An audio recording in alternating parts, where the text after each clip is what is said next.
There we go. Give me this. Give me this hair. Same thing over here. There we go. Dude, I'm getting gray quick. You noticed? I think I'm bad at differentiating between the gray and the brown. I mean, like here. Well, I mean, yeah, your beard, it's more noticeable because your beard has It's starting to more look like red Jack in it. Black's beard. Yeah. But like in the hair, you can see it. Like all that light striping there is all gray coming I out of just my feel like it fucking- stands out more in your beard because you have more red in your beard. I just feel ancient. I thought you wanted to go gray. No, I do. Just slowly. Slowly and gracefully. You still got that hairline though. Yeah. Yeah, the hairline is epic. I'm not gonna lie. I know dudes that would kill me for the hairline. They would murder me straight out to steal my hair. They can't have it though. Unless they want to trade their heart and lungs. And their spine. My hair is for sale to anybody. I will trade scalps with anybody who has a good fucking heart, lungs, and spine. Let me start from scratch.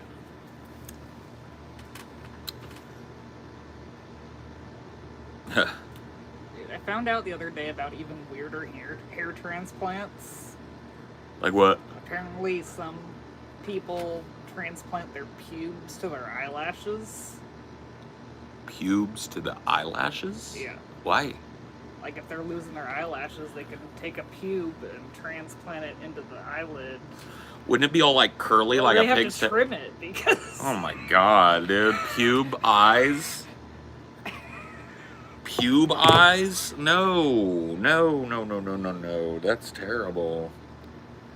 Lash pubes, man. Fuck. I didn't even know people lost those. yeah. If you have like alopecia or something. Yeah, I guess so. My mom lost all of her eyelashes on this eye, but it's because she tore it in that Yeah. car accident. But you really can't tell unless you know that's how she is. Well, my She has mom- really light eyelashes like you. Yeah, well, my mom used to do fake eyelashes because it used to be way more apparent. Yeah. There was a real, like, puckered pink scar there for a long time. It went up here. And she would wear the fake, The glue-ons, yeah, to, like, hide it. But you can, I mean, she's an older lady now, and you just can't really, you wouldn't know. Well, the other ones are so light in comparison. Like, it probably stood out more. Like, did she do mascara on her other eye at that time, too? Yeah. Yeah. No, I think she would wear it on both because the fake lashes, at least that she would use back in the day, We're all black. they were all black, like pre-mascaraed, so you had to do both eyes to make it look right, I guess. But she was able to help me because I had to put them on for one of my roles. Yeah. And so she was able to teach me how to do the glue part of it. I know how to do makeup a lot better than people might assume I do. Yeah. The You just stage. really have no interest in it outside of those. Stage. I know how to do basic coverage stage makeup, basic aging if I need it, but that's it. So I can prepare myself with the proper skin tone and coverage for a makeup artist to hit me with something more technical, or I can get myself looking good enough for government work. If I'm just an extra or somebody that just needs to look the age I am. You said government work. Well, yeah. Good enough for government work is a saying amongst blue-collar people. I see. Because the government pays so well and has such good benefits, you can slack off a little bit. So good at, like if you fix something, but it's not all the way fixed, it's just I see, that's what you meant. good enough for government work. I see. Yeah. I thought you meant like good enough to be like on C-SPAN or whatever. No. But I'm sure a lot of people in Congress make up it up. Oh yeah. A lot of Yeah, guys. especially the ones that are out in front of the camera a lot. Yeah. And stuff like that. Yeah, it's very common. It's different to me though. Like for me, putting it on, I don't know, maybe it's not. Maybe I just have a bias. But like for me, putting it on because you're doing a show, like, you speaking to the news is not supposed to be a show, in my mind. So it's like... But almost all these news people have a whole face, you know? And have for a long time. Yeah. It's not even really the news people. The news people are putting on a news program. So they're putting on a show. It's like when these fucking politicians are doing it, that it drives me a little nuts. I mean, stage lighting is a harsh mistress. No, it really is. But I want to see it. I want to see every little crook and cranny on their face. Every liver spot. Yeah, I want to see it. Makeup and costuming are profoundly underappreciated in film and theater. Yeah.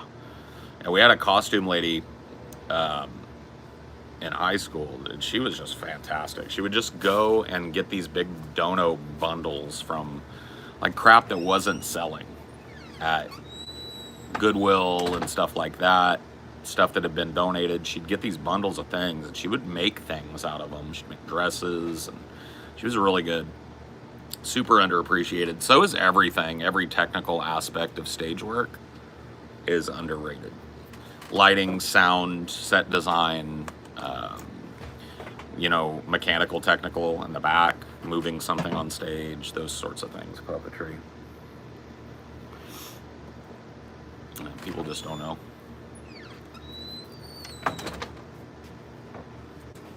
Paul's gonna be a drag queen. I don't know about that. I don't know about drag queens, homie. Sorry, man. Dry mouth a little bit. It's all good, baby.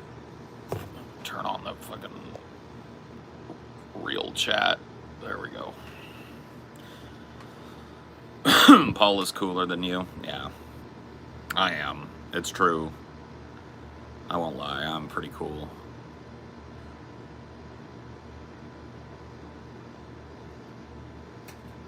How much do you pay for one of them Meyer pre-rolls? I'd have to do the math, man. I don't know. Let's see. It's a 28 count, and this was $70. So 70 divided by 28. I don't fucking know. Do your own math. Get your Yeah, do your calculator math. out from there. I've been having some cool combos of the TJ Discord last few weeks, usually late at night. Yeah, it's hit or miss over there, man. Sometimes the people chilling are pretty fucking easygoing and fun to talk to, and sometimes it's just, you know, it's a little much. But what are you gonna do?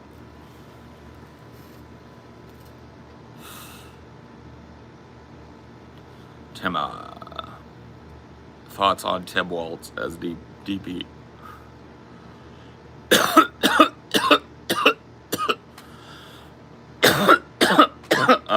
I already talked about it yesterday a lot, but I like Tim Waltz. He's a super centrist guy, so he and I probably don't align much politically, but like I think he's a good pick. It's like a counter pick to JD Vance.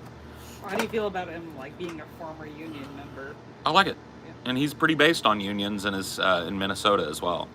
He's been an actual labor advocate. He stood up. Trying to get rid of those captive meetings and Yep, stuff. he stood up for labor, and I like that. He has the same kind of genuine small town upbringing story that JD Vance does. You know, so that he was a good counter pick to JD Vance in terms of being able to talk to Southerners. He's got big time, like, just like old dad energy. He's an ex-military guy. He's an ex-sports guy. So that matters a lot to a lot of people. Like, is this guy one of the guys? Like that, you know, kind of like isn't the case when you've got like an 80-year-old president or a 90-year-old, you know, fucking... Or an empty suit, like fucking Tim Kaine. Or yeah, like, could this guy, like, pound a beer and shoot a shotgun? The answer is yes, on both for him. And that, like, I was talking to you the other day, I've been trying to, like, modulate vibes, right? I've been trying to, like, make my political commentary when it comes to electoralism more about vibes, because it is my belief that that is what people vote on. What the majority do. Yeah, I mean, that's what's going to swing the election. The election isn't going to be swung by policy. It's going to be swung by vibes. Who vibes better? And, you know, I think Tim Walz is a good pick for that. He's gonna get called Waltz a lot, though, I think. Yeah, he will.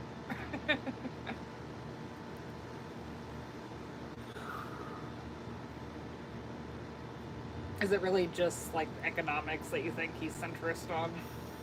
Like, not supporting Medicare for all? Economics, the border, he's already modulated his position on the border to match Kamala's.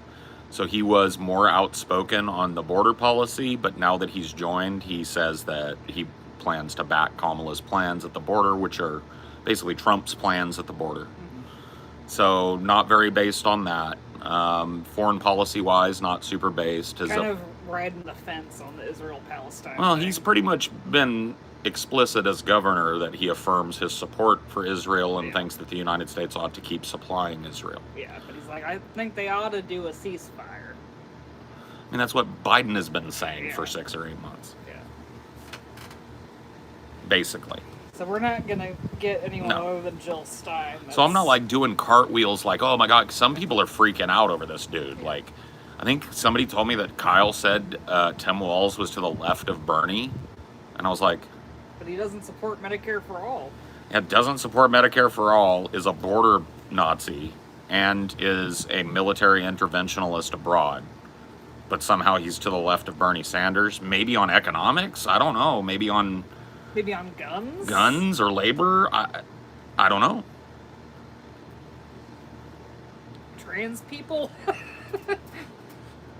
Yeah, I don't know.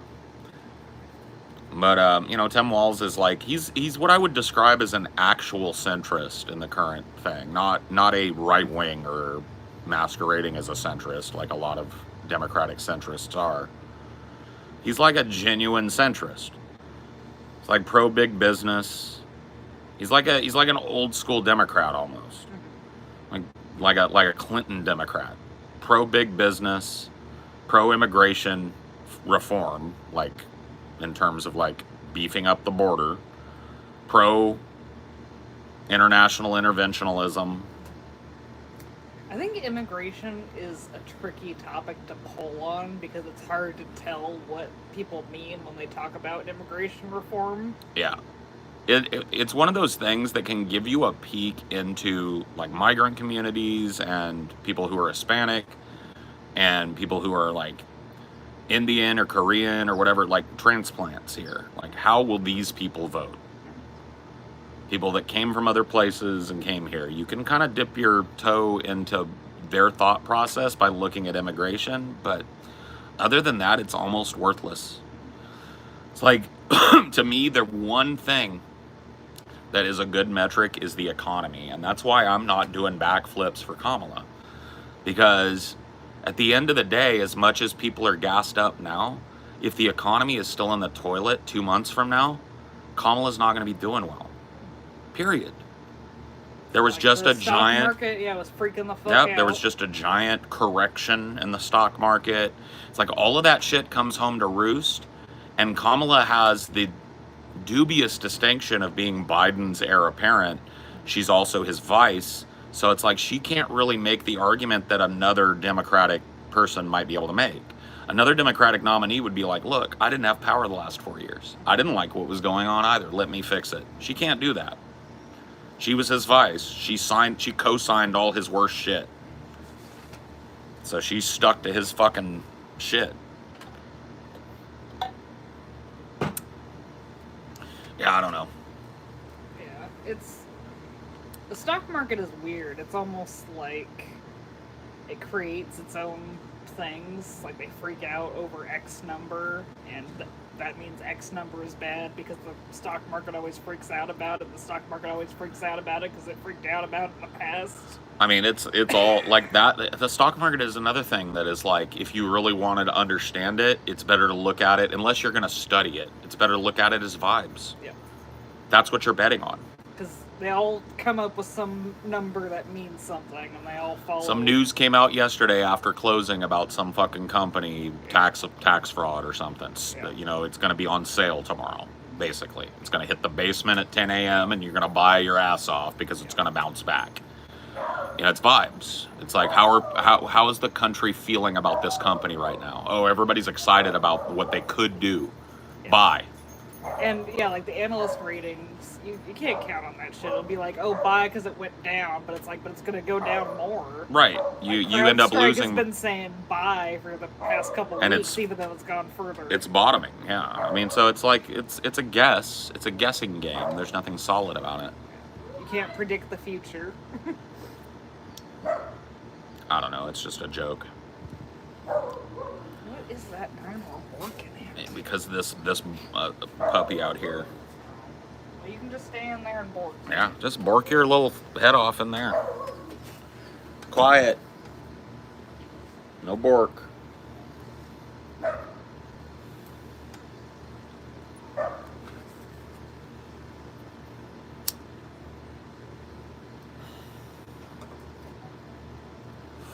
What's your thought on UK's ongoing issues? I'll be honest with you, I don't know much about it. I don't really follow much UK politics. It's not really on my radar much. Sorry. We're just the best. We're the center of the world. We're the center of attention over here. We got way too much to pay attention to over here. Yeah, we got our own problems over here. We're 10 UKs. We're 10 UKs plus, and we're falling apart.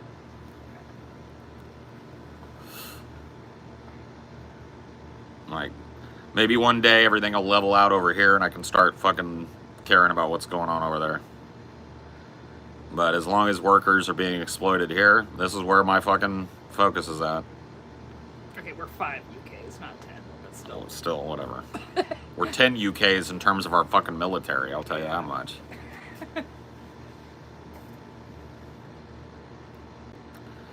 Gavin Newsom couldn't be Kamala's VP because he's born in California, but Cenk Uygur was born in Turkish. Yeah, Gavin Newsom didn't want to be Kamala's VP because he's eyeballing 2028. Yeah. There is a stupid law that they can't be from the same state, but I mean, he didn't want it anyways. He backed out before. Yeah. Yeah, I bet his name was bandied about as a possible replacement for fucking Biden for a while. Kamala living in D.C., she could just change her residence to make it work. Yeah. I just don't understand all this shit. It's too much for me.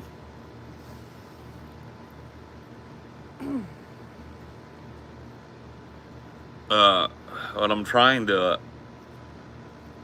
attack things from a different angle because I am fully fucking done arguing about politics. I would much rather build a bridge than burn it at this point. So when people come in here trolling for right-wing shit, you look like a hippie, you look like a liberal, I try and make sure I tell them before they fucking get banned and keep being retarded that, like, you and I probably got more in common than we have apart. I might be pretty left on social issues, but economics and stuff, I don't think that's a left-wing, right-wing thing. I think workers' rights are a across the board, hand across the aisle kind of thing. And that's 100% of my politics. I care what happens to laborers. I care what happens to workers. I care what happens to average people. That's it. It's kind of disarming to them, I think, to hear that. So many people are just so in a rush to lead with the foot of calling somebody a fascist or going directly to some hot button social issue. Like a conversation stopper type of issue. And then they just leapfrog right over the fucking common ground. And it's like, okay, well, that's stupid.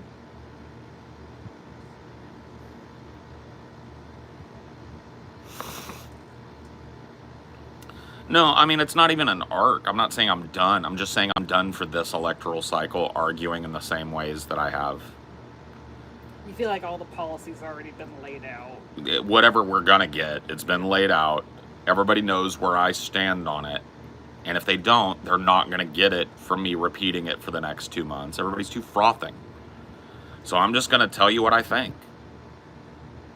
You know what I mean? And I'm gonna base most of my political kind of analysis from here out, unless it's a pointed question, on the vibes. That's it. What are the great gray middle in the United States going to do? Well, yeah, because those are all the people that haven't made their mind up yet, or the vibe checkers. Or just people that aren't political until it comes time to vote. Oh, it's time to vote? Let me look into it for a day. Yeah. All right. So there's tons of those people that just aren't even paying attention to this shit, don't care until it's time to care.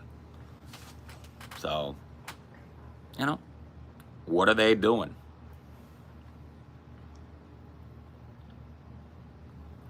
What are they thinking? What do they care about? What are they voting about? What are the vibes? Which musical artist are they going to invite to the DNC? Oh yeah, who are they gonna get? They're gonna get Taylor Swift, Megan Thee Stallion. Megan Thee Stallion, Quavo, Post Malone gonna drop down from the fucking. No, he's kind of Republican, I think. What was that metal band at the Olympics? Oh, Gojira? Yeah, invite Gojira. Maybe. I think Gojira might turn off the gray middle we're talking about. It'd be better to get let's see who, Aerosmith. Yeah. They want to appeal to fogies like me.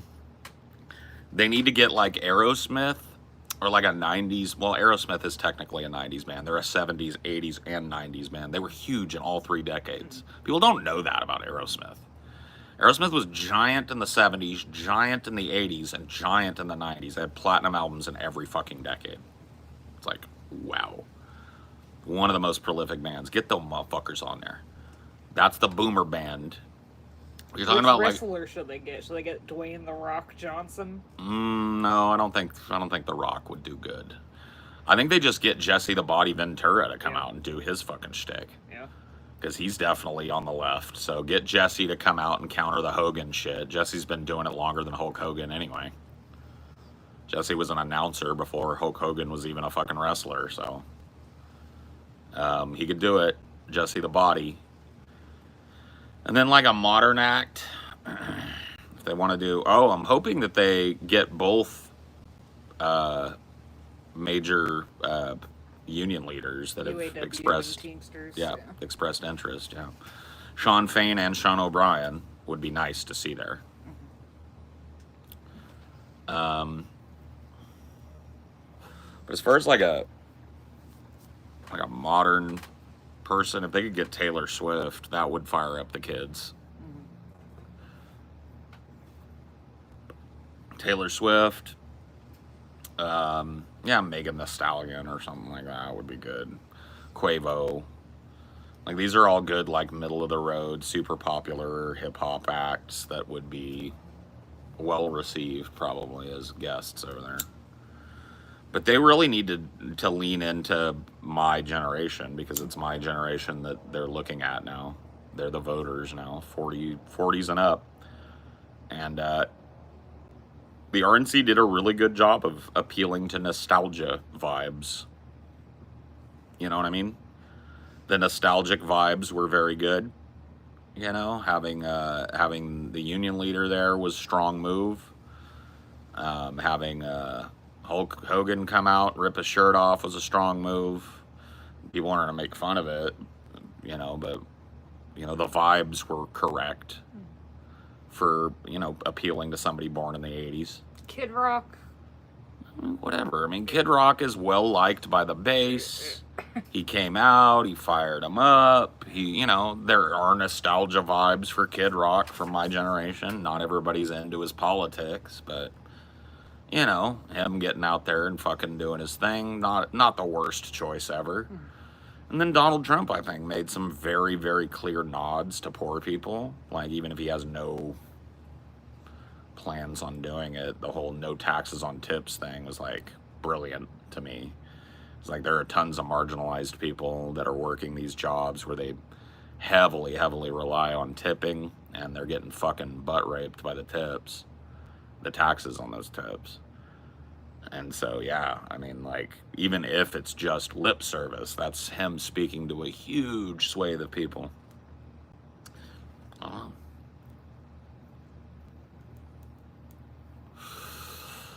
I feel like they should do a play, maybe. A play? Yeah, like have someone pretend to be JD Vance fucking a couch. Oh man, you see, they put you in charge. You would just summon the apocalypse or something. The 4 horsemen would come. Why? You would have the DNC have a dude dressed up like JD Vance fucking a couch. Yeah. All right, fucking A. Let's get her in there. I don't know how you get somebody on the DNC, but let's make it happen. I mean, it would fire up the base, but I think it might alienate Tim people. Walz nodded to that meme. He did. But he did it in a classy way, with plausible deniability, like a true troll dad.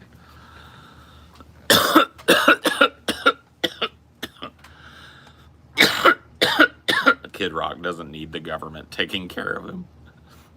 Yeah, man, he's straight out the trailer, bro. Straight out the fucking 5,000 square foot trailer. What's your crazy idea that would get all the headlines?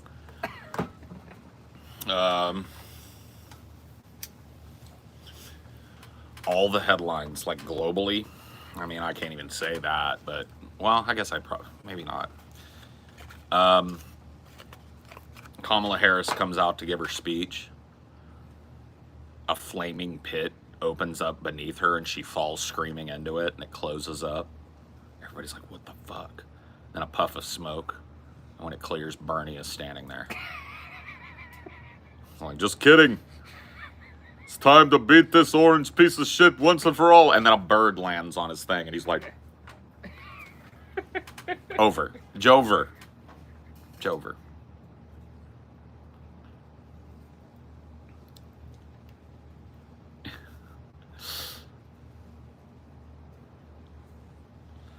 Got you there for a bit. But you thought I was going to let this happen. DNC should pay Pauly Shore to campaign for Trump. I don't think the DNC should pay anybody to do anything for Trump. That didn't work out very well last time. No. The DNC legitimately paid for ad spaces and shit, advertising Trump, because they thought he'd be the easiest one to beat. What do you think about that? That's that Hillary Clinton magic right there. Good thing she's marginalized. Good thing she's got nothing going on at the DNC anymore.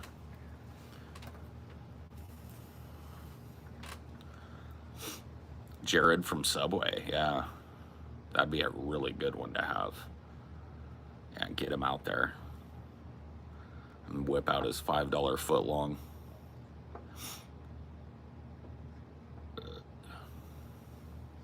You know who they need to get?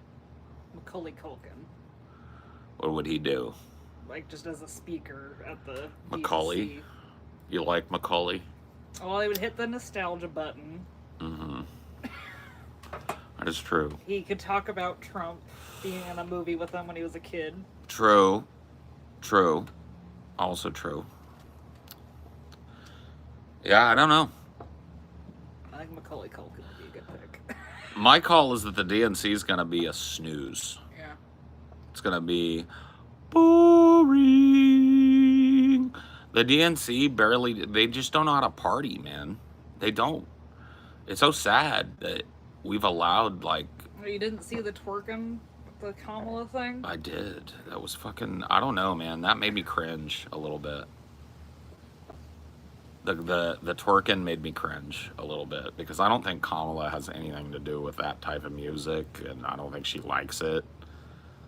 And I don't think nobody's booty cheeks clapping together is going to be convincing anybody anything. I don't know.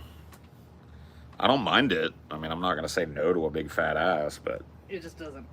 It just, whatever. I don't know what the point is, really. Chat have any ideas? I feel like if they try to be with it, it'd just make things worse. That's one of the things that pisses me off about the Dems, is that every time that comes like election season comes around, they try and make their old ass fucking people look with it. So they say memes. They put an LGBTQ pin on for fucking February or whatever. They do this, they do that. Pokemon go to Yeah. the polls. And it's just like, man, if you just focused on making those people's, they don't want one of them in office. They want an adult in office that's doing the right thing by them. It's just like, that's how you win young people over. That's why the young people never show up to vote. That's why the youth vote never materializes. Because they know better. They know that, like, they have no stake in what's going on. It's all bullshit, smoke and mirrors. It's like, they've got a button on that. That happens a lot to you as a kid. You're fed a lot of lines of bullshit from adults, from teachers, authority figures. Get up into college age, then your college is filling your head with bullshit. It's like most kids, say what you want about them, they've got a pretty finely tuned bullshit alarm when it comes to old people that don't have their fucking best interests at heart. And so all of this investment in acting like you're down with hip hop and acting like you've got a bottle of hot sauce in your purse, all that pandering could be like, you couldn't pander harder than to get Medicare for all. That's the biggest pander you could ever do. Get Medicare for all, public option. No more fucking health hypocrisy in the country. You know? But we're getting, it's not going to affect your credit score. Yeah, Kamala back in 2020 or 2019 when she was still running she was a Medicare for all supporter. That was a major campaign issue. Where you stood on Medicare for all was the big hullabaloo in the Democratic Party. Set the tone in 2016. Yep. And now it's just dead. Now it's just a dead issue. Nobody cares anymore. The border is a dead issue. I mean, it's good for whipping up right-wingers, but left-wingers don't care anymore. They're clapping like seals because Kamala's worse. Mm-hmm. She went on there and like bragged about how she's stronger on the border than Trump. Mm-hmm. She does it. The Biden administration does it, and Trump doesn't walk it like he talks it, quoting Quavo. So less of that, less hello fellow kids, more do something for young people, working people. No, the border's a dead ass issue, bro. Dead as a doornail. Unless you're all for militarizing the border, then it's alive. But yep, she backtracked on Medicare. Yep. She does not support Medicare for all, even though she did the last time she ran. She's modulated her position. The Overton window has slid to the right again, and everybody's cheering for it. Yay! Another rightward lurch of the Overton window. Cool. Now the left doesn't even care about health care anymore, and they're border fascists. Cool! And everybody's just celebrating and doing backflips and talking about what a win this is about to be. And I'm just like, okay. I mean, doesn't feel much like a win. It's like Democrats have gotten so close to Republicans that they might win an election against a popular Republican. It's like, oh. All your doomerism doesn't work, though. I'm not a fucking politician, bitch. What I do doesn't work. It works fine to make me money. That's what I do it for. My doomerism doesn't work. Eat a fat dick, you fucking idiot.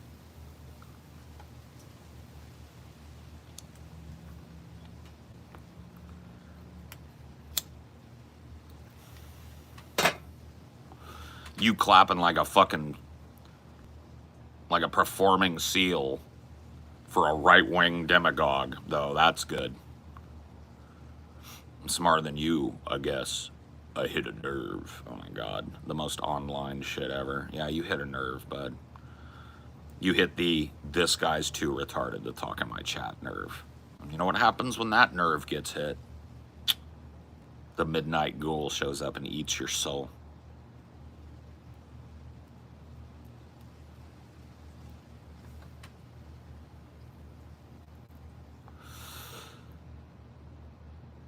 American political debate is funnier than all shit. You ain't fucking kidding, bro. It's like a clown show. I don't know how it is up in Canada, though. I don't think you ought to be fucking cheering too much up there, because I've heard it's pretty fucking clown show up there, too. Am I wrong? I feel like it's clown show up north, too. I mean, they got a prime minister that was literally caught with blackface and did nothing. Yeah, they didn't care. They were like, oh, he's dressed like Alibaba. That's fine. He's a genie. I get it. I guess brown face. Whatever it was. It was pretty dark for brown face. He looked like Mr. Popo from Dragon Ball Z. Oh, don't get me wrong. Trudeau is a joke. Yeah, I know. No, I don't know much about Canadian politics, but what little I do know sounds like dude, it's a clown show everywhere, bro. These old, crusty corporate vampires have been in charge for the last 50 years, and they've run the world into the ground. And literally infected 2 or 3 generations of people with stupidity. That was the lid, too. Yeah, not just environmentally, but just by defunding and completely stripping away any use of the public education system. Hiding decent educations behind private schools, and even those. A lot of the private schools in this country are fucking slacking. Just awful.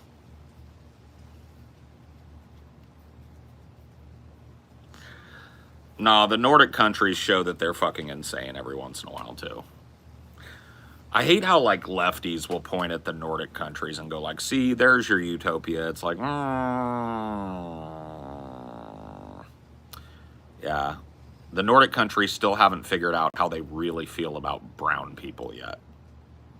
It's a real struggle for them. Whereas the United States, I mean, there's still racial division, but we're cheek by jowl over here, man. Over there, they're still very, very, very, very disconcerted about somebody that's got olive skin tone or darker. They still got a lot of, we're kind of like old How do you feel about the thing in whiteys. France? What? How do you feel about the thing in France where they banned hijabs?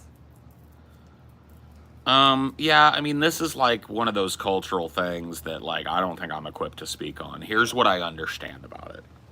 The economic policies of the West have turned North Africa and the Middle East and India and Bangladesh and Pakistan into crazy fucking places. You add into that climate change, like massive floods that were happening in that region, the massive monsoons, the earthquakes, the heat domes, the droughts, right? People are fleeing, just like they are fleeing Central America, Southern Mexico, and Northern South America.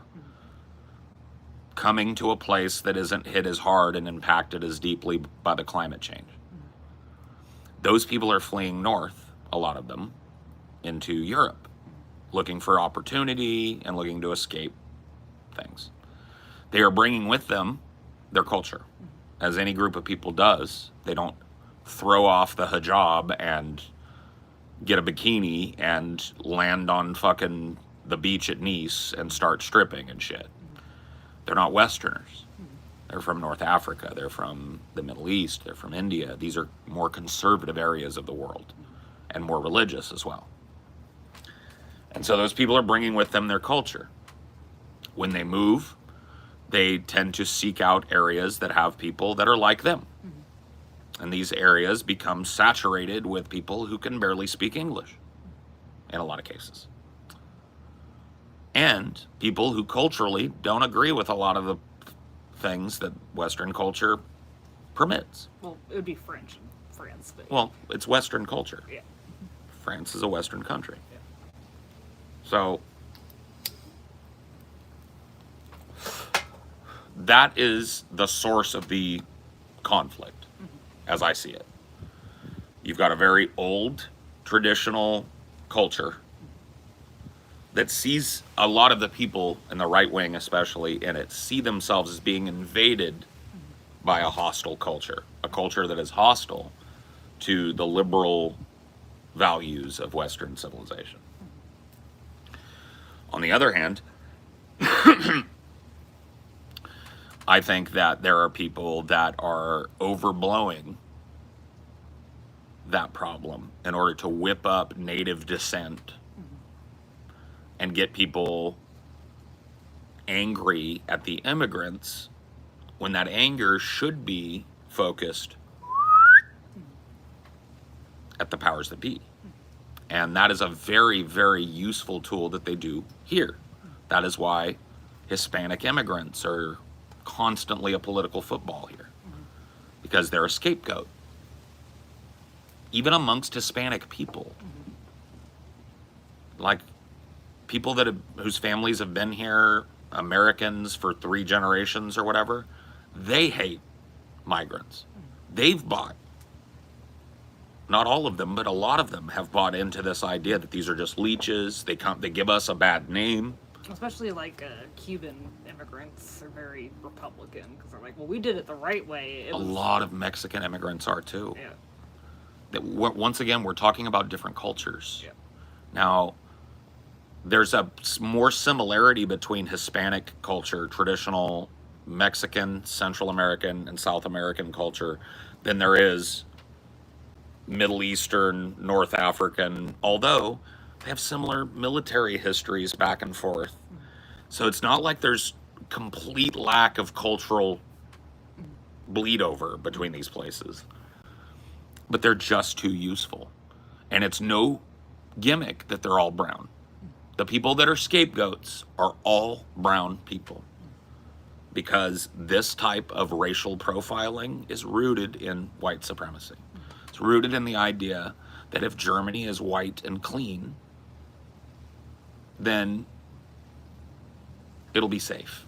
And if we allow these dirty brown foreigners to come and sully what is white and clean, then they will take over our government, and this will be a Muslim country.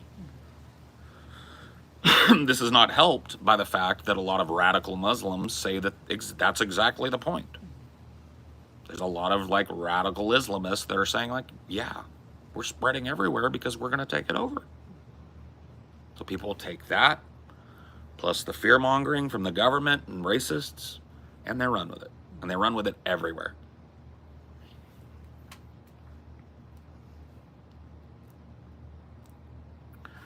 You're stating things we already knew in 2016.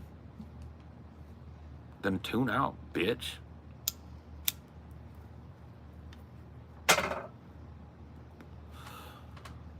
Disagree. What about the Polish and Irish in Germany and Britain and America? No. You don't understand.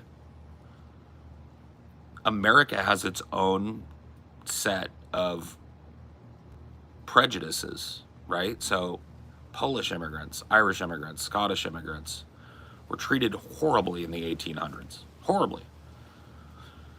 To the point where they couldn't find work. They'd land in New York. Every business said Irish need not apply. And so this idea of it's like a unified whiteness or whatever, that's not what I was saying.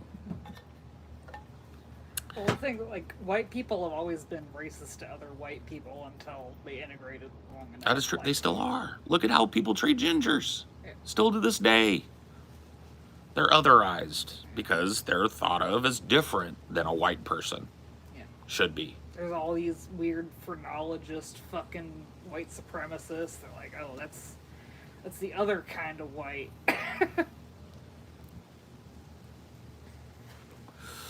So that's what I see as the problem. What is the solution to that?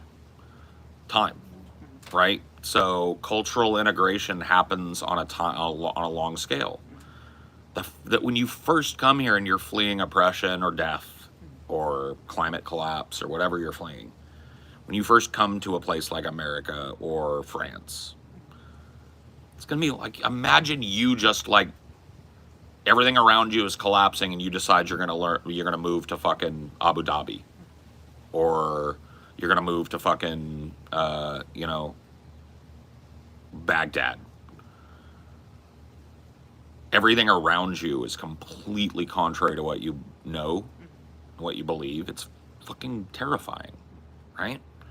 So these people naturally cling to people that are culturally similar and cling to their traditions as a way of keeping alive their way of life.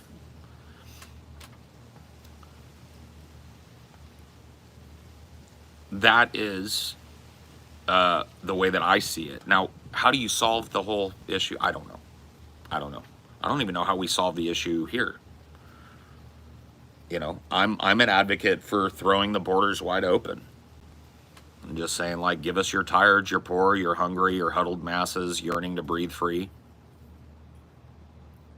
You know, my lamp stands beside the golden door. Come on in. Because everything that I know tells me that every group of immigrants that has come to this country has done nothing but enrich it. Enrich it with their culture, enrich it with their language, and enrich it with their presence. And I also know that people come here, they have a culture shock, and that first generation is hard, but those people have children, and those children embrace this culture. That's usually all it takes. These people come, the first generation immigrants have a really hard time assimilating and tend to not, you know, kind of not assimilate by cloistering off into these immigrant communities. But their children are going to school with Western children. Their children are listening to Western music and seeing Western culture. And it's just a matter of, so those children end up growing up a blend. They're still practicing Muslim maybe, but they're Western Muslims. That's the key. And you don't get that by criminalizing immigration or shutting down your borders. You get that by allowing these people to come in here and facilitating them in their integration into your country. And then your country is all the richer for it. So many of the people that have changed the face of the world that were Americans came here from other countries. So many. Jonas Salk. Trying to think of others. Albert Einstein. I guess he was never an American though, or was he? I don't know if he ever became an American. I know he lived here for a while. I assume they did.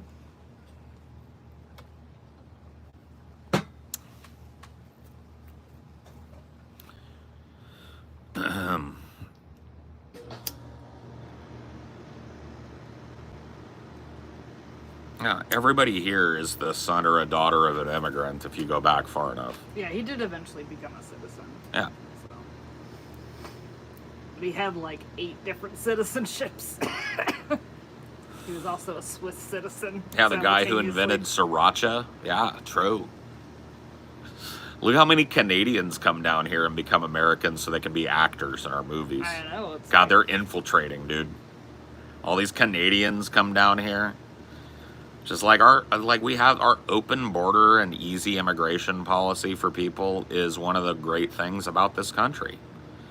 I don't mean open border in terms of our southern border. I mean our open system of accepting work visas and giving people a clear path to citizenship and yada, yada, yada. All of that is great. I love it. I just think we need to be better about accepting refugees. We're the richest fucking country on the planet, and we create havoc everywhere we step our foot. It's the least we could do to accept these people into our country and give them a chance to live a better life. Yeah, Obama was the son of an immigrant, yeah. His father was Kenyan. Kamala's daughter of 2 immigrants. Yep. Two culturally different immigrants. Yeah. Kamala's a real blender. Yeah. But this is just what I'm talking about. There are people that are afraid of cultural influence. I think it's beautiful.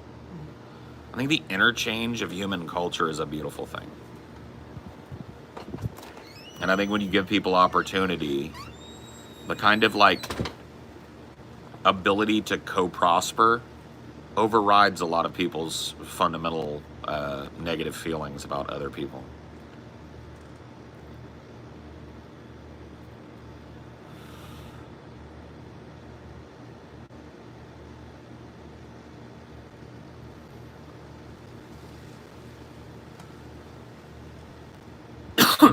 So for me, like, that's that's where I stand on it, but I don't know what the answer to it is. I know what I would do here. I would throw the doors open. I would make a huge federal investment in helping these people assimilate, find homes, find jobs, find places in this country. I would roll out, the carpet for them and let them come. Let them come. Let them come. There are always going to be people who come here and do bad things. There are people that are born here that do bad things every single second of every day. So there are going to be bad people that'll come here and do a bad thing. That sucks.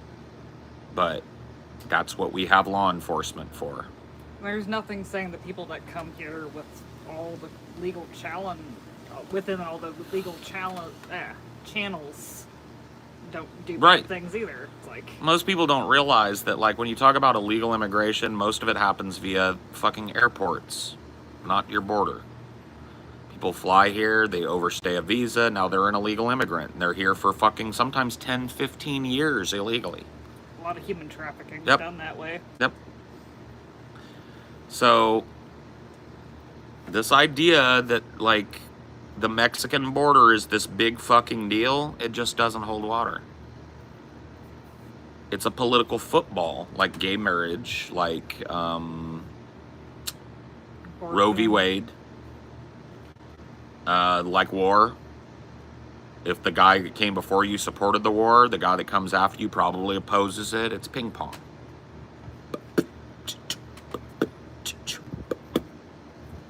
What was the most heartbreaking broken promise that you had from a politician? The one that immediately came to my mind was Barack Obama, because people don't understand, because it's just blown over and other shit has happened.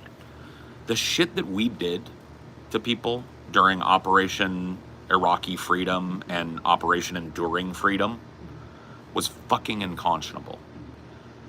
Literal torture, literal solitary confinement, sleep deprivation, stress positions, hosing them down, letting dogs bite on them, putting electrodes on their genitals, the worst type of shit. Rape. Making them rape each other. Making them rape each other, except the whole nine. It was fucked. And one of the biggest canker sores of that was this giant complex in U.S. occupied Cuba. And Obama said he was going to shut it down. Yeah, he was going to shut down Guantanamo Bay. Yep. And give them all trials. He said Gitmo was closed. Yeah. And it wasn't even the biggest promise he made. It was just something he said. He was like, this is not American. It's unconscionable that we're holding these people without a trial. They will be brought forward. Charges. They'll be brought forward. They will be charged. They will be given a trial, or they'll be sent home. And that place will be closed. And he just didn't do it. When he was asked about it 6 months or so into his presidency, he said, well, it's not really a priority right now. Even though it would probably be one of his smallest promises. Yep. Would have been the easiest one for him to do, because ultimately they could have just moved it in secret to some other fucking base. Yeah. Couldn't even get us that. Gitmo is still operational and still filled with people that were picked up back in 2001 and 2002 and 2003. People that have never been charged with a crime.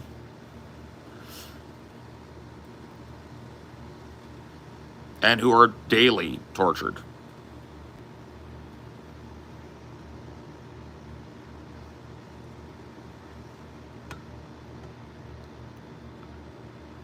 Guantanamo is still around. Yep, they just moved.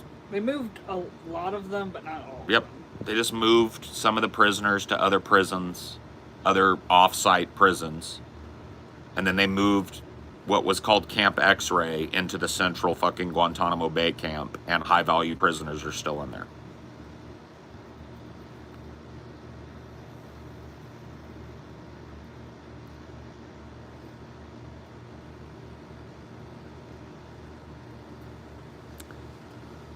So in my young life, because I genuinely believed Obama meant what he said. I did. I was stupid. Well, just duped.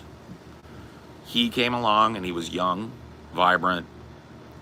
He talked the right shit.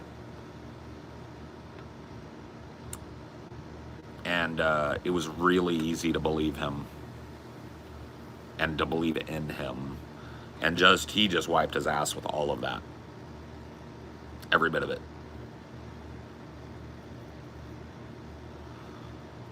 Just one of the most do-nothing piece of shit presidents ever.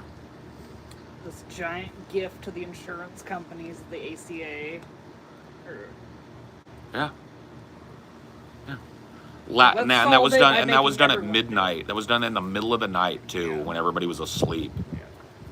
They folded on it and changed the public option, which looked like it was going to pass after all the filibustering and shit. Changed that to a mandate to purchase corporate insurance. It's fucked.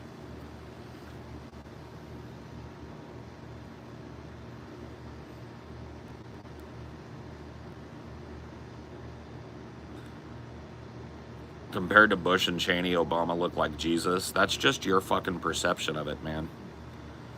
Was Obama as bad as Bush and Cheney? Well, that's a matter of fucking record. He's not. But if you want to trace our current drone strike policy, which continues to just blow up everywhere, like anything we want globally, that was Obama. Obama ushered in America's silent drone war. And it's just gotten hotter and hotter every fucking year. So you want to talk about the amount of people that have been killed? I don't even think that we could rack up Obama's.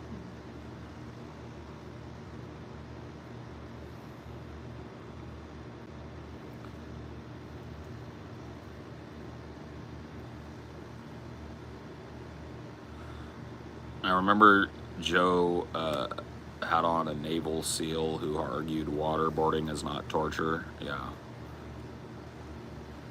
By the way, I think it's day like 2,742 since Sean Hannity said he would be waterboarded. Yeah. To prove it wasn't torture.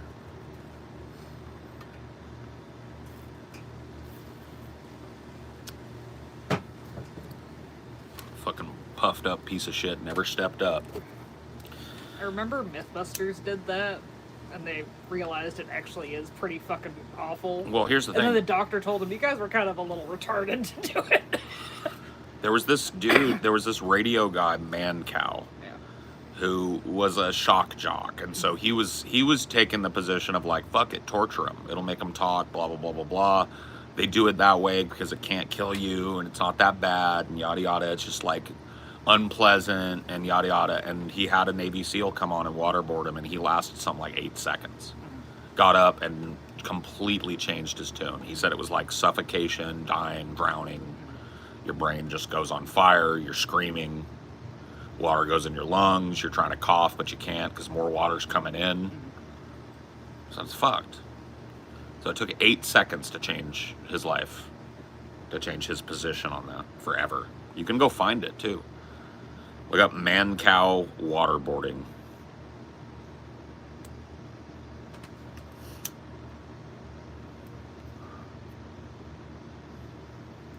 Hitchens did the same thing, changed his complete tune after getting waterboarded.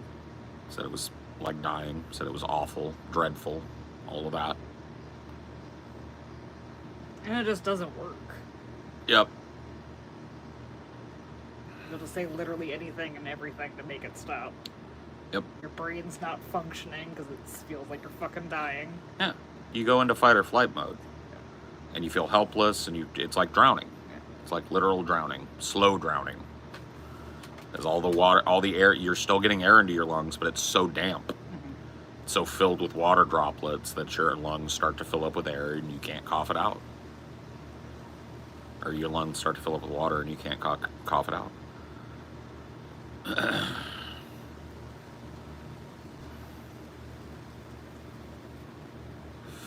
And the sad thing is, waterboarding was one of the like least destructive things that they were doing with enhanced interrogation.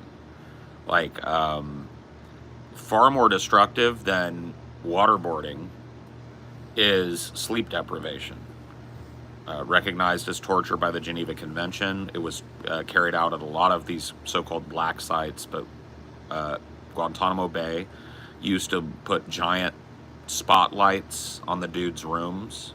Remember that one they were playing, what was that album that they said they were torturing that one dude with? Was it, Oh, I can't remember.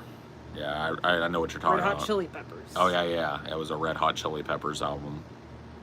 Just because it scared them. It was like loud and boisterous, and so they would like play that all hours of the day, shine bright lights on them. If they started to fall asleep, they'd run in with ice water and dump it on them. Put them in stress positions. Yep, make them stand against the wall with their backs and their legs bent, and make them stand there. Put dogs on chains, tell the dogs to attack, and like keep the dogs snapping like right here. That's what happened to Syed Qutb, who ended up founding the Muslim Brotherhood, which became Al-Qaeda. So yeah. Syed Qutb was taken to a torture site in Iran, and he was subjected to this type of torture, and he had a heart attack because of the dogs. He was so scared. And then a few months later, he was released, a radicalized man. He was a religious scholar before, and when he came out of the torture prison, by the way, torture techniques taught by American CIA and like people that helped overthrow Iran's democratically elected government. And so he came out knowing that, having been tortured by Americans and watching those Americans overseeing his torture. And he came out a radical person, founded an organization that would go on to gain prominence as an organization that America had to go to war with.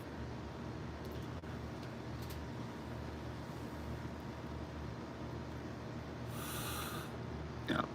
Mohammad Mossadegh was the name of the prime minister of Iran, democratically elected.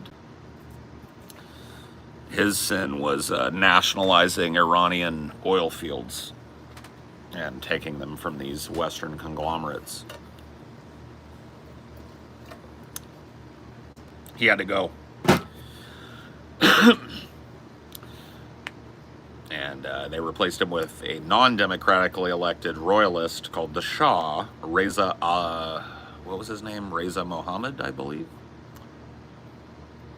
And the Shah was a brutal, brutal dictator who opulently spent Iran's money courting Western money, courting Western investors. He sold out the oil fields to the West again. He's basically a Western puppet. But to the Iranian people, who were more and more alienated from the ability to do anything with their lives other than drudge and toil, they started to kind of rise up philosophically and politically at first against him. And he brutally cracked down on them to the point where the Iranian Revolution happened. And Ayatollah Khomeini, who was an exiled religious cleric living in France, was able to sneak back into the country and tell the people that the only way to liberate themselves from this type of oppression was to accept Allah and accept Islam and the rule of Islam. And he was able to, during the revolution, force the Shah Reza Mohammed, to flee the country. He was also dying of cancer. So he came to the United States for state-of-the-art cancer treatment. There was an American hostage crisis there when a group of student revolutionaries took over the American embassy in Iran, alleging espionage. They were right. It was like every other embassy. It is an espionage organization. And I think it was like, what was it, like 200 and something days or something, or longer than that maybe. It might have been years. It might have been a couple of years. These people were held in this. It ended up being a big deciding factor in the 1980 election between Jimmy Carter and Ronald Reagan. Jimmy Carter presented as weak, and Reagan actually worked behind the scenes to sabotage a transfer deal so that Jimmy wouldn't be able to solve it before Election Day. And then he, as soon as he was elected, got the, conquering hero kind of like brought them all home. But it was really Jimmy Carter that had established the lines of communication with the Iranian government. So anyway, you can see like that's the web, right? Like that's the web of torture. If you look at all of that shit, it is all connected to the torture of one man, Syed Qutb. All of it. It all touches that. Isn't that weird? That's why torture doesn't work.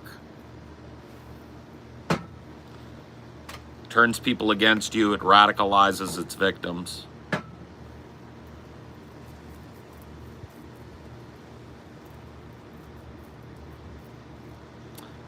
Sure. Well, he founded, like, Syed Qutb founded the Muslim Brotherhood and then was arrested and executed as a dissident. And I can't remember his name, but yes, his second in command is the guy that ended up founding Al-Qaeda. Jesse Ventura for president? I agree, dude. Dude, I think you were right. I think it was you that said the other night that they need to have Jesse Ventura get up on the stage to counteract Hogan.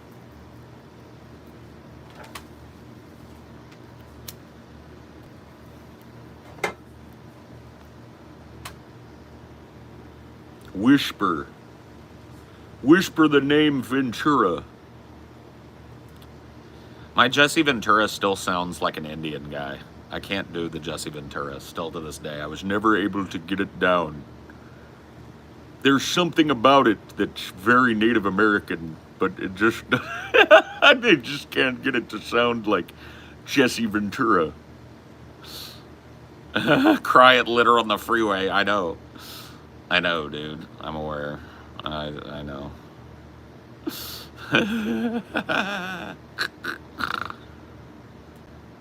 You sound like John Redcorn. I know, dude. I know. Trust me, I'm aware. My accent work is really shoddy usually. I've got some good ones though. I've been told my Scottish is good, my Irish is okay, my general British is ass. My Indian is good, although it comes off as racist. Can't really do Indian without coming off as racist. You do a me. I remember your Dale Gribble was pretty decent. Australian, only if I put on a very fucking, like, specific kind of affectation. Oi, let me bum a ciggy, eh? Let me bum a loiter. Let us bum a fucking loiter, eh? Let us bum a fucking ciggy, mate. Let us bum a fucking loiter, eh? That's it. That's all I can do. Oi. I have to start it with oi. I auctioned off the Eric the Fed helmet, man. Ripping pepperonis, bro. What about the chainmail helmet, though, bro? What about... Oh, wait, that is... No, that's... You're talking about the horns. Oh, yeah, dude, the chainmail helmet, bro. See, that's the one right there. I think that is probably the best we got TJ ever. Dude, that I still go back and find that, like, Sir Eats a Lot, where I put that on, and we were making fun of TJ's haircut. Dude, remember when he got up? Dude, he fucking stood up. He stood up in the corner, like over in that little kitchenette, and just started fucking slugging that JD. The dude was pissed, bro. We got him good, bro. That one was a good one. I think there was just like a guest there, and she was just giggling too. She didn't even know what was going on, and she was giggling her ass off. It was just great. Yeah, the chainmail coif, dude. Sir Eats-a-Lot's fucking helm. Where's my squire? I require my squire. Page boy TJ. My boots need shining. My horse needs brushing and saddling. Where's my squire? I need to be attended by my squire.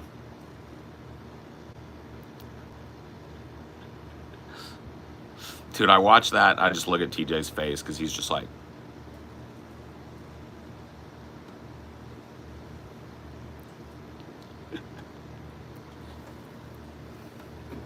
where's my squire?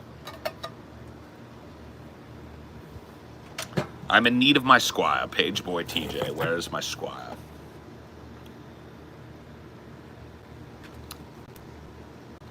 Paul, what's your best and worst subjects as a kid in school growing up? Best subject was anything like liberal arts tinge, so like English, composition, those sorts of things, reading and writing. Worst subject, arithmetic, anything with math. I really had to I struggled like almost immediately with math. When it was just like 1 + 1, 2, you know, I was fine with that. But once it started getting into times tables and shit, it was a straight struggle. Is Mama JF still missing? As far as I know, man, I didn't look into it. I looked into it like 6 months ago, and she was still missing, and I ain't heard peep about it. So I'm assuming her ass is dead, bro.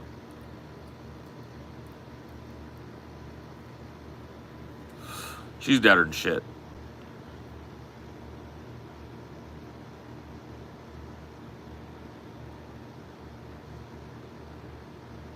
Jeff Holiday has the best ever impersonation of her. Oh yeah.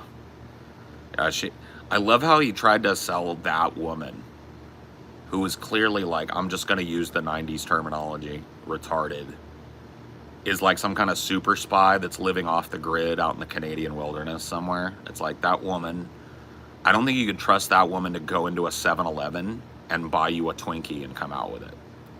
I think she'd get lost or distracted or in trouble. And he tried to sell her as like this like international super spy that blends in with the background and goes underground and fucking lives off the land and shit. And I'm like, that woman couldn't set up a tent.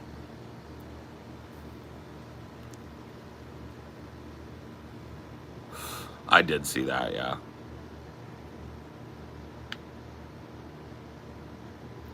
Yeah, she's retarded.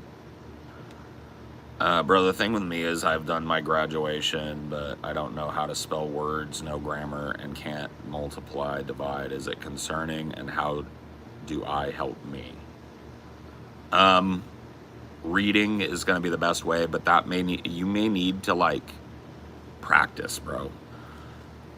It's a shame that you're that old and you feel like you didn't learn how to read and write and spell and stuff and punctuate. And that will get in your way, man. So I would say like reading books. Start with like young adult books. Like get Harry Potter.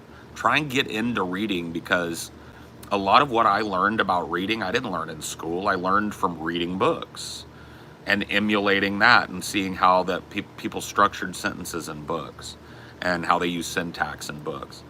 So I would say like find something that you can get into and get into it. It doesn't matter what it is, man. Get a YA novel. Get Harry Potter. Harry Potter's great.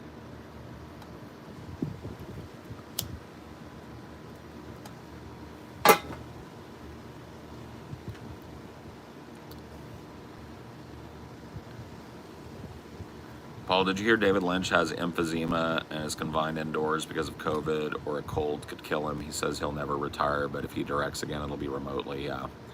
Yeah, I know that David Lynch is getting up there, and I'd heard about that. I think it would be really interesting. And now's the time. Like, he could be there virtually. It's kind of cool. So I hope he does direct a few more before the end, you know?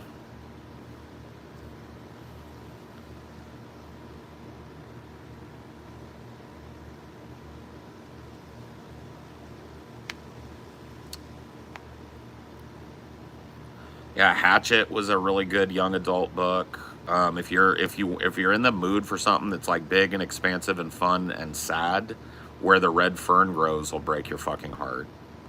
That's a heart-wrenching book. Hatchet's a really good, like, edge of your seat kind of thriller book. All of those are great young adult novels that are easy reads, but great for like sentence structure and learning syntax and stuff. So that's what I would say do, man. You need to like seek out the things you're bad at.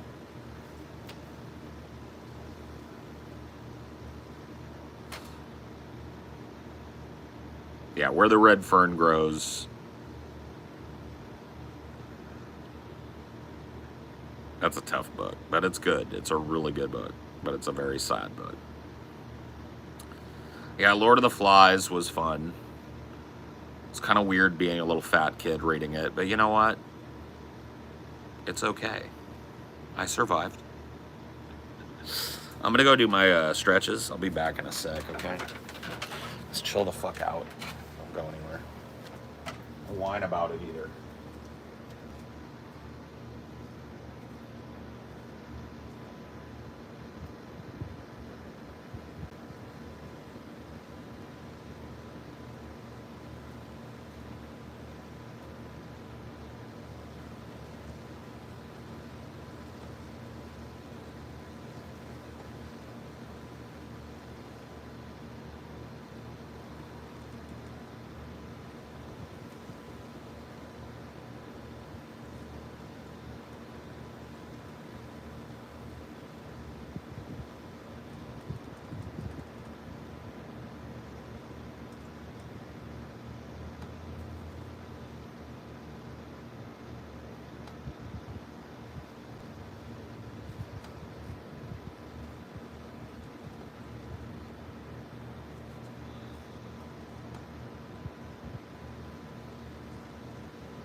Ooh-ha.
You can also stay in if you want.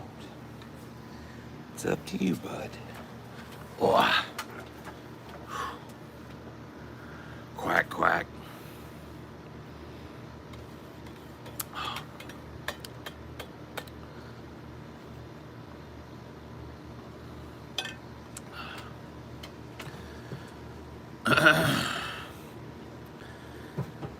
I like the 40K shit. I didn't really delve much into the Age of Sigmar stuff.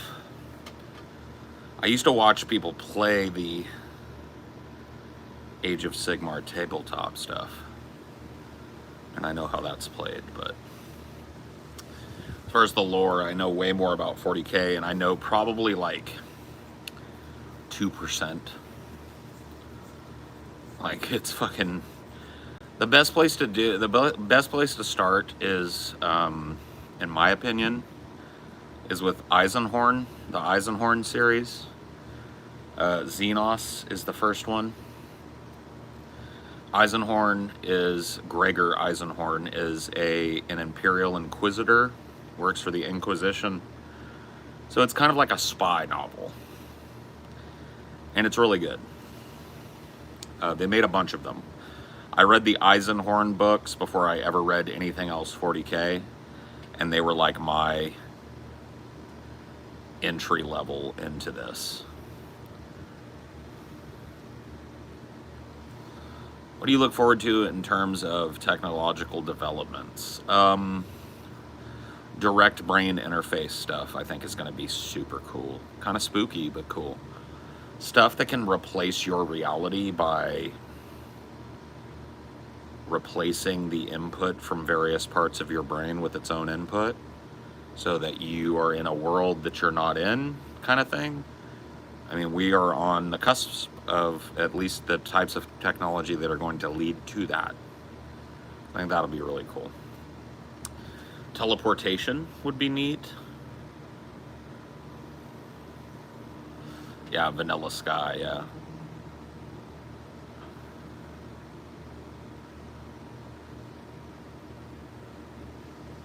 A lot of similarities between 40K and Dune. I have not read Dune though, but I find its universe fascinating. Yeah.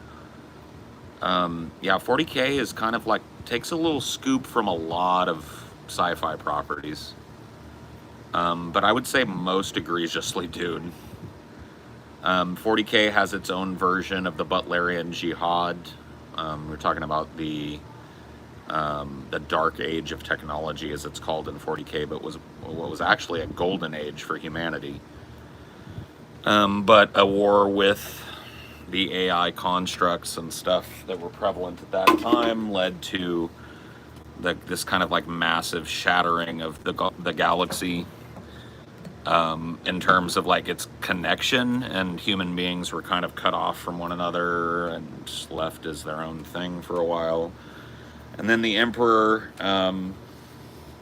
of mankind, who's this kind of like, it's hard to explain what he is. He's a bit of a god. He's like what's called a perpetual, and he's also the single most powerful psyker in the universe. But he's also dead, and what little bit of spark of life is left in his corpse is what allows humanity to travel through the warp and get to these distant, outposts and maintain them and stuff. Anyway, I know that's skipping over a lot of lore, but that's basically where 40K comes from. Like, that's where its standpoint is like this kind of decayed. One of the things I like about it is there's a lot of futuristic shit in it, but in a lot of ways they're behind us. Like, they don't have the internet, they don't have like easy transfer of information over long distances without the help of these super powerful like human conduits called astropaths. And even then it's just like they're sending feelings that have to be interpreted by another astropath. So it's kind of like, and they're dogmatically kept from like expanding technology by the priests of Mars, like the cult Mechanicus, that kind of controls technology. To them, it's a sin to discover new technology, or to, it's considered heresy to like monkey with existing technology and try and figure out how it works. So they just basically maintain all of these ancient machines that are dwindling in number, and maintain the only ability to manufacture some of them. And you're not allowed to deviate from that technology at all, or improve upon it. So mankind is just kind of stuck in technological stasis.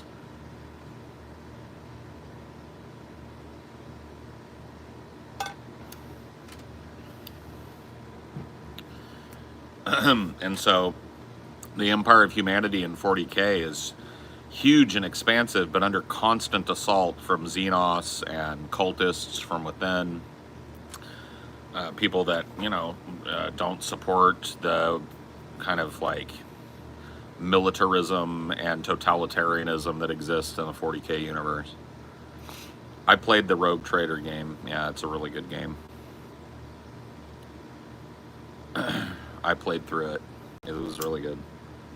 I'm a 40K nut, so if a 40K game comes out, I probably played it. I was always more into Battletech. I never really got into any kind of tabletop stuff. I didn't start getting into 40K until like 2, 3, 4 years ago, something like that.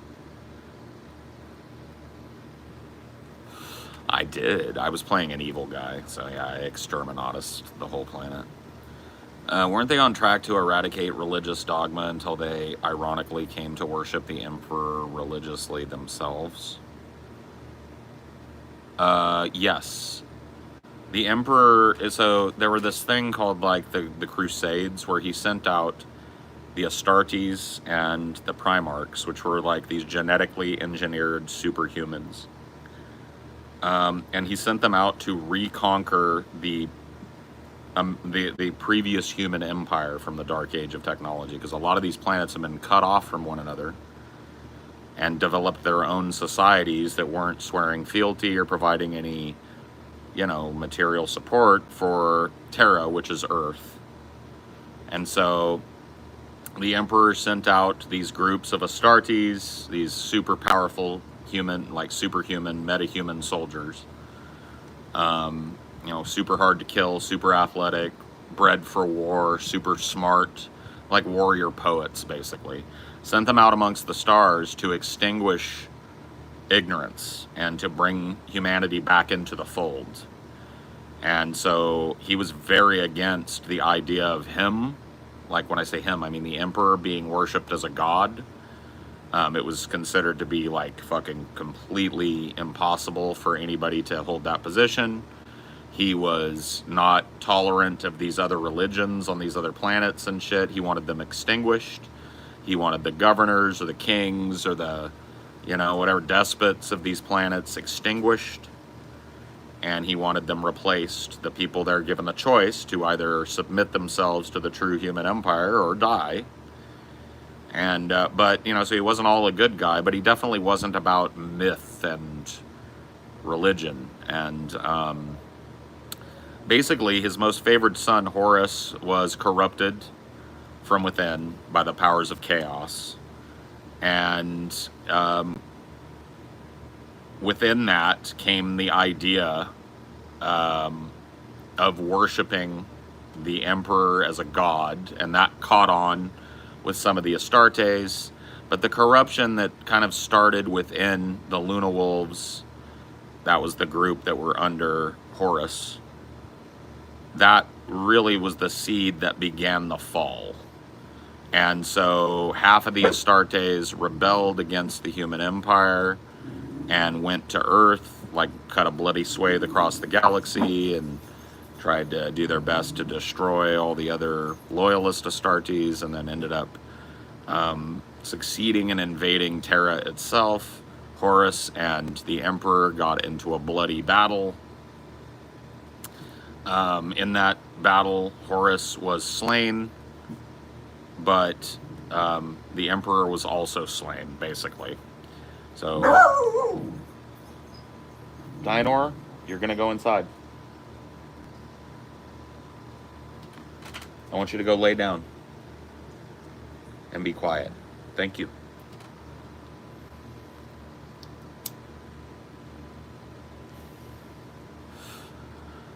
And so the tiny little bit of like spark of his existence that's left in his corpse sits on a throne that powers the Astronomicon, which is like this giant beacon that allows people to plot routes through the warp to allow them to skip weeks and months of travel. And they've developed a society that takes advantage of all of this machinery and biotechnology and stuff that existed back in the Dark Ages, but a lot of that stuff has been lost to time, and they have fully and utterly replaced the need for like sentient computers or thinking computers at all with like integration of technology into the human body. So like the priests of Mars, the people that run the technology stuff, the Adeptus Mechanicus is what they're called. A lot of them, or most of them, are incredibly, like, you wouldn't even recognize them as human.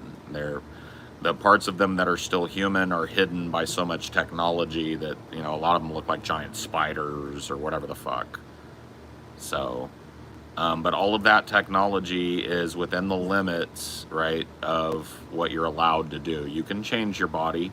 It's very common in 40K for people to have implants instead of eyes, for people to have limb replacements and leg replacements, and, you know, various biomechanical kind of implants in their brain to help them. But you're not allowed to, like, experiment with any of that. You just can just use what you can use, you know. I used to live on the same road as Rick Priestley in England, the dude who invented Warhammer 40K. That's neat. Yeah. I mean, say what you want about 40K. They've been really defensive of their IP to the point where, like, I guess maybe now there's a 40K show in the works, possibly. But you would think there already would have been 40K movies and shows.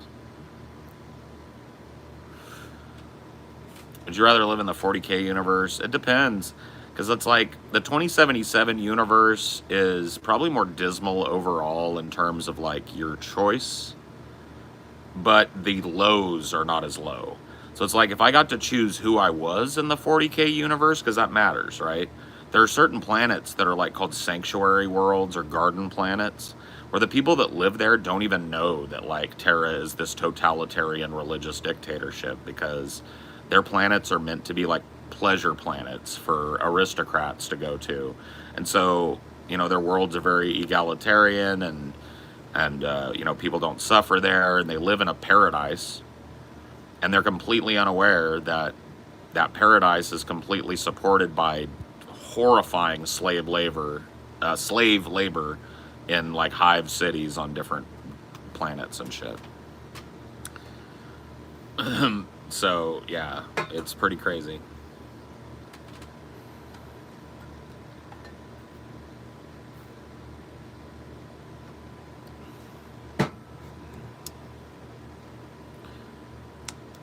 Yeah, 2077 I think is the safe pick, because the average person in 40K lives somewhere in a hive city and never sees outside of it.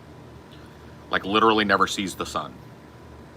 Works in a horrifying factory where they are subsisted on rations that are partially made from reconstituted corpses, called corpse starch. And they work slave labor and are often brutally oppressed by local gangs or government officials that are dirty and in collusion with gangs. And, you know, hive cities are popular targets for the agents of chaos and the Xenos. So, you know, your hive city might all of a sudden, you know, one day be overrun with gene stealers, or might have an uprising in the lower levels of like plague marines or chaos marines or some shit. You know, some kind of infiltration. And so it's just like, yeah, your average person in 40K works in one of those places.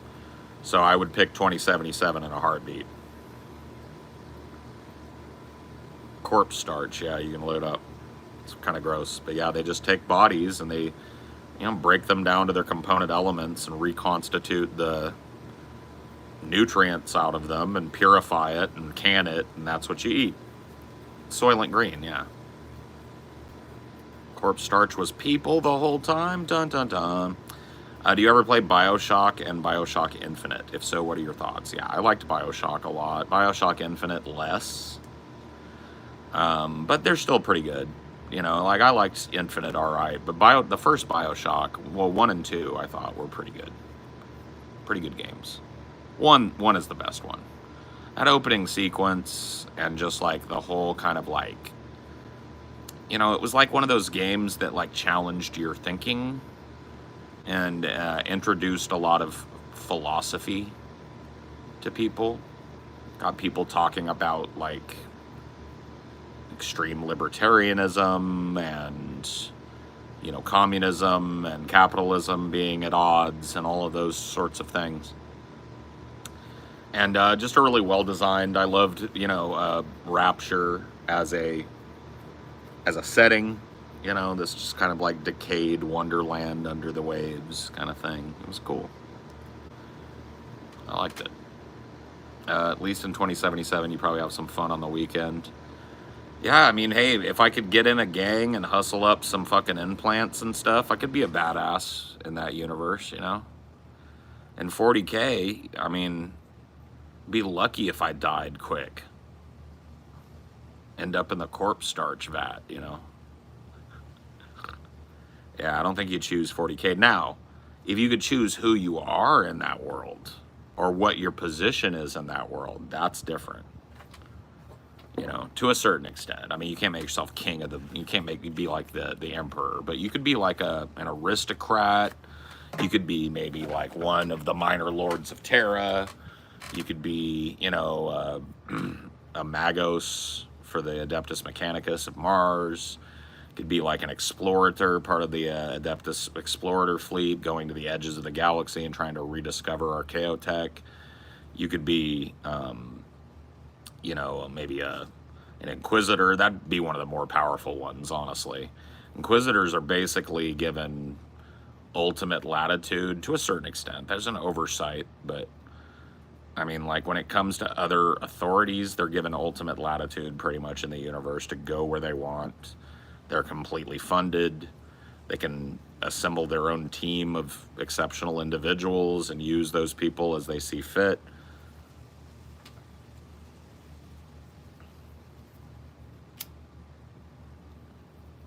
I feel like my Mass Effect is a blend of Star Trek and Halo.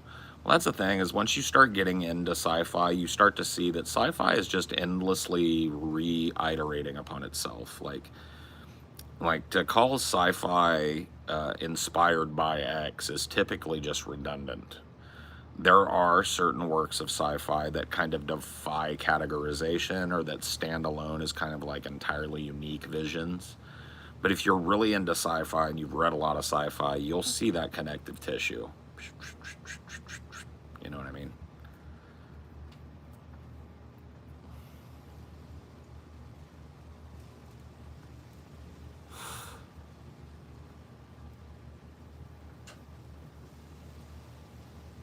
What brand is what?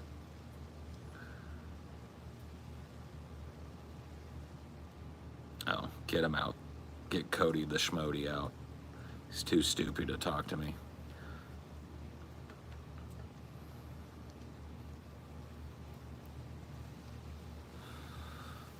Dude, I've been struggling. I gotta be honest with you guys, dude. Andrew sent me some heat, and I'm like, fuck. I gotta try do my best to match that. And man, I've been struggling, bro. It's okay though. It's a process. But I've been struggling. You sent me heat, bro. I was like, fuck. You turned it all the way up to 11, and now I'm just like, shit. Well, let me do what I do. He got you on the ropes? I mean, no, but, well, maybe. I don't know. I don't think. And then, like, from what I understand, too, Jareth might hop on this fucking track.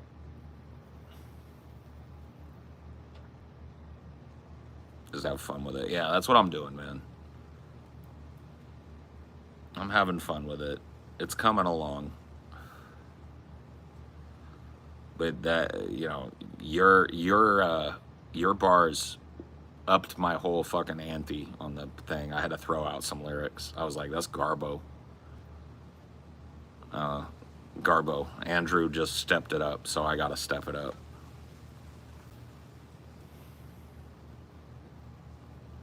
I had to throw out a whole paragraph. I was like, you know what? This is not even going. Yeah, dude. I think we need to have fucking Jareth step in on this one too. But all in due time. All in due time.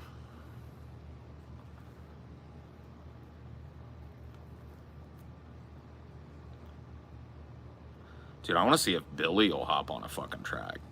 How dope would that fucking be, bro?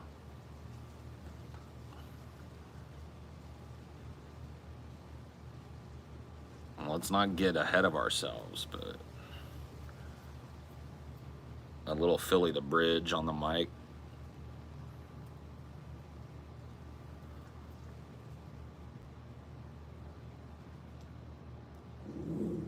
Dinor.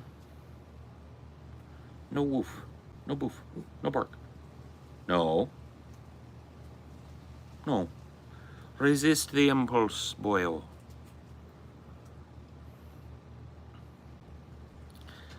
It's okay. If it's a possum, it's okay. She's nice. I've seen her. She has a pretty white face. She's a mama possum. She walks along the fence at night and eats bugs. She ain't trying to get in your backyard. She don't need you sounding off. Hey, don't do it. If you don't like it, don't look over there. Paul, have you held snakes? I've held a lot of snakes, yeah. I don't fear animals. There are only a couple of animals that I have a genuine distaste for. Like, I would be afraid to handle a grasshopper because I fucking hate them. I've been scared of them since I was a little kid. I can't get over it. But other than that, I'll grab up anything that's safe to grab up. Do you prefer rap from a specific region, like Bay Area, New York? I used to heavily, be into West Coast rap. Although my original favorite rapper was East Coast. You know, Slick Rick was the guy that really got me into rap in terms of just rap, not R&B stuff. And that was very East Coast.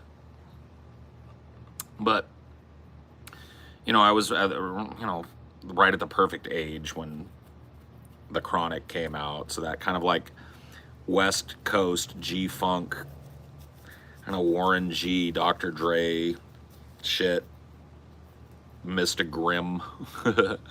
That kind of shit was my home base. I also really liked Cypress Hill. I was super into Cypress Hill before they became like a meme weed band. They were like gangster rappers. That first Cypress Hill album is hard as fuck, and it's really good.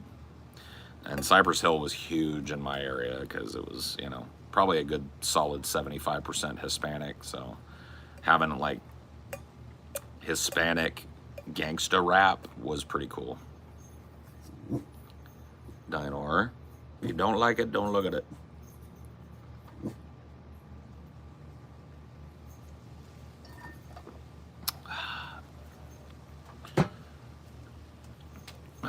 Best deep cuts.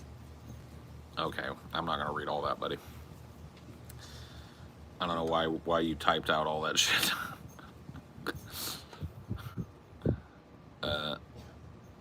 Anyway, I'm gonna go ahead and let you guys go. I'm out of here. Fucking play some video. I'm gonna play some video. I'm out of here.